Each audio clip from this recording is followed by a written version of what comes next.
कार्यक्रम में इस मंच पर उपस्थित मेरे बड़े भाई भवनाथपुर के लोकप्रिय विधायक माननीय आनंद प्रताप देव जी,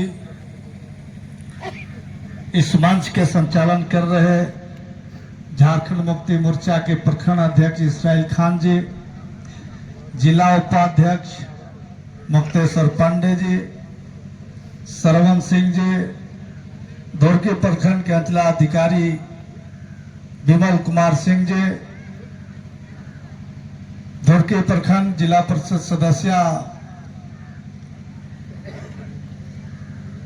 और विधायक प्रतिनिधि लक्ष्मण जी, झारखंड मुक्ति मोर्चा के सम्मानित सभी नेतागण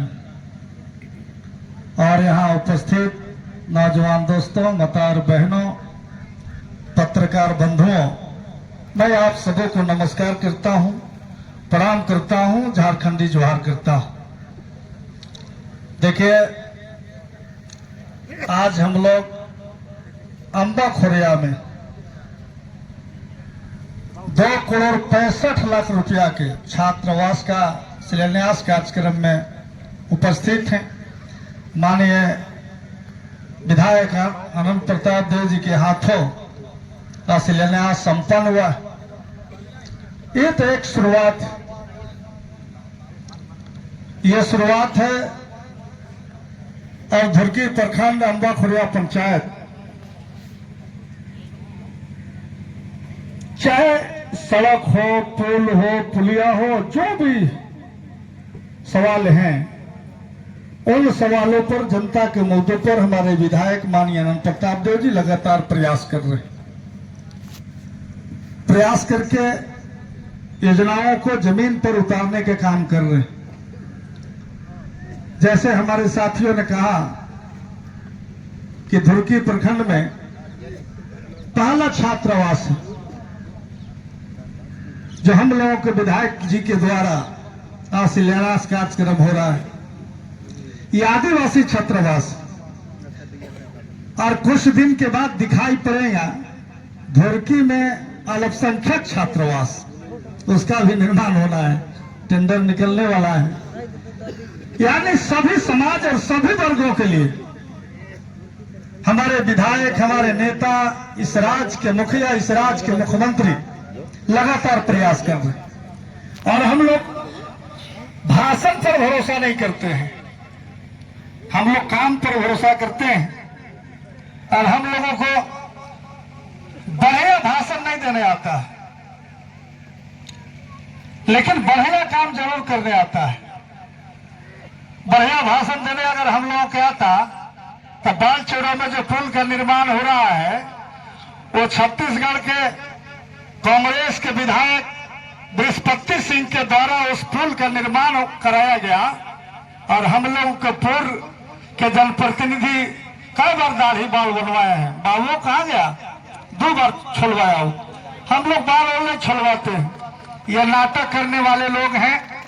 और ये नाटक करेंगे क्योंकि अगर जैसे वो कहता है कि 60 साल में, 70 साल में क्या हुआ इस देश में, आप बता दीजिए। 70 साल में अगर कुछ नहीं हुआ तो 12 साल में आपने क्या किया? जब हमारे मुक्तेश्वर पांडे जी कह रहे थे चटनिया डैम, बामा डैम, पनघटवा डैम, मैं कह रहा हूं कि सिंचाई के क्षेत्र में एक भी उदाहरण दे के दिखा दे कि सिंचाई के क्षेत्र में वो कहीं डैम बनवाए होंगे, कहीं नहीं। आज ये बिजली देख रहे हैं घरे घरे, ये राजीव गांधी विद्युत बिजली योजना के नाम से इसको शुरुआत हुआ था, कहीं भी नहीं। 70 साल में कांग्रेस कुछ नहीं किया। आप बता दीजिए कि 1947 में देश आजाद हुआ था, और 1947 में देश में आर्थिक स्थिति क्या था? यहाँ सैनिकों के पास, उनके पास कौन सा हथियार था जो पाकिस्तान के खिलाफ बांग्लादेश का अलग करवाने में भूमिका अदा किया था?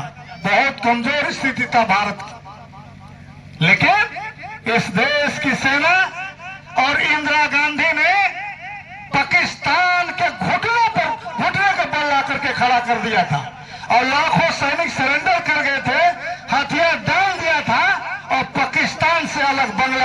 गया। ये काम हुआ है देश के लिए। सिंचाई के क्षेत्र हो, बिजली के क्षेत्र हो, रोजगार के क्षेत्र हो, जैसे हमारे साथी सरवन सिंह चर्चा कर रहे थे, मनरेगा योजना, रोजगार की गारंटी, EPA1 की सरकार ने रोजगार गारंटी योजना लाया था, महात्मा गांधी रोजगार गारंटी योजना, कि गांव के गरीबों के मजदूरों के गांव पर उनको काम मिलेगा, वो बाहर पलायन नहीं करने जाएंगे, और अगर काम नहीं मिलेगा तो उनको बेरोजगारी भत्ता मिलेगा। लेकिन आज हो क्या रहा है, और उस योजना के लिए केंद्र सरकार 90% फंड देती थी, और आज रोजगार गारंटी योजना को बंद के कगार पर है। आज जो जी राम जी रोजगार गारंटी योजना को खत्म करके वो जी राम जी जो योजना लाए हैं, ये नाम से बहुत फर्क नहीं पड़ता है। गरीबों को काम मिलेगा कि नहीं मिलेगा, रोजगार मिलेगा कि नहीं मिलेगा, फर्क इस बात पर पड़ता है। और आप सोच लीजिए कि ये नाम नहीं है, ये नाम के जरिए श्री रामचंद्र जी के नाम के जरिए विरोध नहीं हो, इसलिए जी राम जी नाम रखा गया है। और अगर बंद नहीं करना होता तो इस फंड को, इस योजना में आधा पैसा यानी 60% केंद्र सरकार देगी और 40% राज्य सरकार। अब बताइए इतना बड़ा ये बोझ क्या झारखंड सरकार उठा पाएगी? तो इसके जरिए इस योजना को बंद करने का काम केंद्र की सरकार, मोदी की सरकार कर रही, यानी गरीबों के पेट पर लात मारने की कोशिश हो रही है, आदिवासियों के पेट पर लात मारने की कोशिश हो रही है। आज ये हालत है देश के। आज लोग कह रहे हैं, बताइए आप अगर अयोध्या में मंदिर को आप छोड़ दीजिए, पाकिस्तान के खिलाफ में बोलने वाला भारतीय जनता पार्टी 2-3 गो नारा अगर छोड़ दीजिए, गाय, अयोध्या में मंदिर और भारत और पाकिस्तान, ये 3 गो बात को अगर आप छोड़ दीजिए तो कौन सा ऐसा काम भारतीय जनता पार्टी किया है कि देश के लोगों को आगे बढ़ने का मौका मिलेगा? आज जितना भी सरकारी कंपनियां थी, फैक्ट्रियां थी, उन फैक्ट्रियों में जो नौकरी करने वाले लोग थे उनको छटनी हो रहा है और निजी कंपनियों के हवाले किया जा रहा है। आज संविदा पर लोग रखे जा रहे हैं। आज आपके ब्लॉक में अगर मनरेगा में कोई जेल नहीं जाता है, रोजगार सेवक आता है, तो कौन है? सरकारी नौकरी वाले लोग हैं। ये प्राइवेट, ये संविदा कर्मी है। सरकारी नौकरी धीरे धीरे घट रहा है और आज बेरोजगारी बढ़ रहा है। आप सुने होंगे मीडिया, आज पूरे देश दुनिया में मीडिया बहुत आगे निकल गया है। 2 गो मंत्री थे, अब मुख्तार अब्बास नकवी, अभी मुख्तार अब्बास नकवी नहीं है मंत्री। जब मीडिया वालों ने पूछा, इंडिया टुडे के पत्रकार ने पूछा कि ये बताइए कि गाय के सवाल पर आपको क्या कहना है, मुख्तार अब्बास नकवी ने कहा कि जिनको गाय खाना पसंद है वो पाकिस्तान चला जाए। और इन्हीं के मंत्री गोवा के नेता हैं किरण रिजिजू जी, उन्होंने कहा कि मैं गाय खाता हूं, जिसको बिगाड़ना है बिगाड़ ले, और वो भी मंत्रिमंडल में बरकरार है। अब कहा है भारत जो है, भारत दूसरा स्थान है मांस के निर्यात करने में, विदेशों में जाता है। ये जो चंदा लेते हैं मांस के बड़े मालिकों से, जो निर्यात करते हैं उनसे पैसा लेते हैं, और आज जो है से जनता के मुख बनाने का काम कर रहे हैं। बेरोजगारी बढ़ रहा है, यहाँ जो है आज जनता पर बोझ पड़ रहा है। जीएसटी के नाम पर आज लोगों को लूटा जा रहा है, जेब खाली किया जा रहा है, सबको पता है।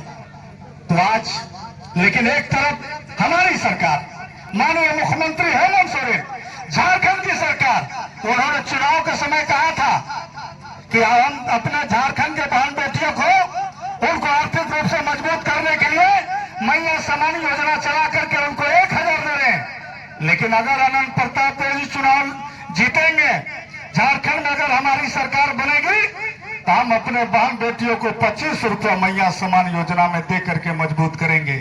आज माननीय मुख्यमंत्री जी माननीय आनंद प्रताप देव जी ने जो चुनाव में वादा किया था, हर बेटी बहन को 25 रुपया दे करके उनको आर्थिक रूप से मजबूत करने का काम किया है।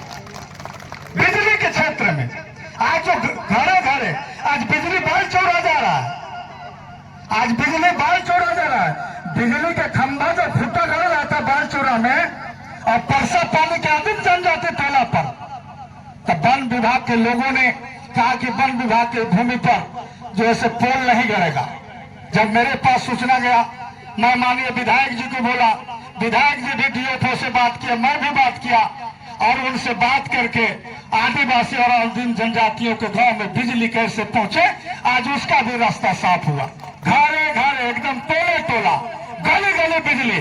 और कल आपको बिजली 24 घंटा में 20 घंटा मिलता था, ढिंडोरा पीट में हमें दे दिए बिजली। कल आज का 10 साल पहले में बिजली 8 साल पहले मिलता था 24 घंटा में 22 घंटा नहीं। हेमंत सोरेन की सरकार बनने के बाद 24 घंटा में 22 घंटा बिजली लोगों को मिल रहा है। माननीय मुख्यमंत्री जी ने कहा कि हम 200 यूनिट बिजली फ्री देंगे। हमारे गरीब आदिवासी अभी भी अपना घर में बिजली का कनेक्शन नहीं लिए। आप बिजली के कनेक्शन ले लीजिए। अभी थोड़ा परेशानी आपको जरूर होगा, लेकिन अगर बिजली के कनेक्शन आप ले लिए तो जब तक हेमंत सोरेन की सरकार रहेगी, जब तक आनंद प्रताप देव विधायक रहेंगे, 200 यूनिट बिजली फ्री आपको मिलता रहेगा। हमारी बेटियां नहीं पढ़ पाती थी, उनको कोई सवाल नहीं था। माननीय मुख्यमंत्री जी ने कहा कि शिक्षा के देवी कहे जाने वाली सावित्रीबाई फुले नाम की योजना चला करके उन बेटियों को पढ़ने का रास्ता साफ किया, और आज उन बेटियों को पढ़ने के लिए सरकार पैसा दे रही है। कल पेंशन कितना लोगों को मिलता था? 60 साल 70 साल 75 साल के लोगों को हम लोगों ने देखा है कि लाठी फेंकते वो प्रखंड मुख्यालय जाते थे और कहते थे बाबू मेरा पेंशन नहीं बना। उनका जूता घसीट करके वो जूता खत्म हो जाता था, उनका जिंदगी खत्म हो जाता था, लेकिन पेंशन नहीं बनता था। लेकिन आज हम हो इस राज्य के मुखिया माननीय हेमंत सोरेन जी ने 50 साल उम्र वालों को पेंशन देने का काम किया। ऐसा कोई सरकार नहीं करता है कि 50 साल में आपको पेंशन मिलेगा। यानी मैया समान साहब का नाम जब आप 21 साल से जब बढ़िएगा 49 साल, 50 साल से 51 में पहुंचिएगा तो सीधे आपको 1000 रुपये पेंशन में आपको तब्दील हो जाएगा। ये सरकार है, ये मुख्यमंत्री है, ये आपका विधायक है। हम अथक प्रयास नहीं करते, अथक प्रयास हम नहीं करते। हमारे साथी लोग कहते हैं कि अथक प्रयास करके। मैं कह रहा हूं कि ताहिर अंसारी आज 30 साल से जनता में है। हमें कोई धन दौलत की बहुत शोहरत की जरूरत नहीं। आपके बगल में बैठे हुए माननीय आनंद प्रताप देव जी, इनको अगर धन के लालच होता तो यहाँ जो जमीन 12 एकड़ दान दिया गया है इनके पूर्वजों के जरिए, ये स्कूल के लिए दान नहीं देते। ये गांव में इनके खानदान के जरिए, पिताजी के जरिए, भाई के जरिए, इनके जरिए सैकड़ों एकड़ जमीन क्षेत्र के विकास के लिए दान दे दिया गया। अगर संपत्ति की जरूरत होती, पैसों की जरूरत होती तो आज हम लोग राजनीति नहीं करते, दूसरा उपाय था। आज अगर हम लोग राजनीति कर रहे हैं, सेवा भाव से राजनीति कर रहे हैं, जनता के हित के लिए, समाज के लिए हित के लिए राजनीति कर रहे हैं। ऐसा नहीं है कि बड़ा हम लोग को बनना है, टाटा बिरला अंबानी बन जाना है। ये सेवा करने का भाव है, जनता की सेवा करना चाहते हैं हम लोग। और आज जनता के सेवा करने के नाम पर, जनता के बीच में राजनीति करने के नाम पर आप कल कहां थे और आज आप कहां से कहां पहुंच गए। और आज बोल रहे हैं कि हमारे योजनाओं को बार बार, अरे भाई आपको बाल चौरा आप ही की योजना था, बनवा दिए थे। छात्रावास आप ही की योजना है। हम लोग लगातार सड़क के शिलान्यास कर रहे हैं, सगमा में। यानी कोई ऐसा ब्लॉक नहीं है जहां पर अभी काम नहीं हुआ, चाहे शिलान्यास नहीं हुआ है। ये झूठ बोलने वाला व्यक्ति समाज को गुमराह कर रहा है, जाति धर्म के नाम पर गुमराह कर रहा है, लोगों को बरगला करके राजनीति करना चाहता है। हमें और आप तमाम लोगों को सावधान रहने की जरूरत है। आप अपना नेता चुने, अपना सेवक चुने अनिल प्रताप देव जी की। 4 साल समय है और ये 4 साल में एक एक काम आपका होगा और सभी समाज के लोगों को, सभी धर्म के लोगों को, सभी जात के लोगों को मान सम्मान स्वाभिमान का ख्याल रखा जाएगा। इसके लिए आपको चिंता नहीं करना है। सभी स्तरों पर विकास के काम होंगे। कोई भी काम ऐसा नहीं है जो छूटेगा। इन्हीं चंद शब्दों के साथ आप तमाम लोगों को बहुत बहुत आभार, धन्यवाद, शुक्रिया। जय हिंद, जय भारत, जय झारखंड, जय भीम।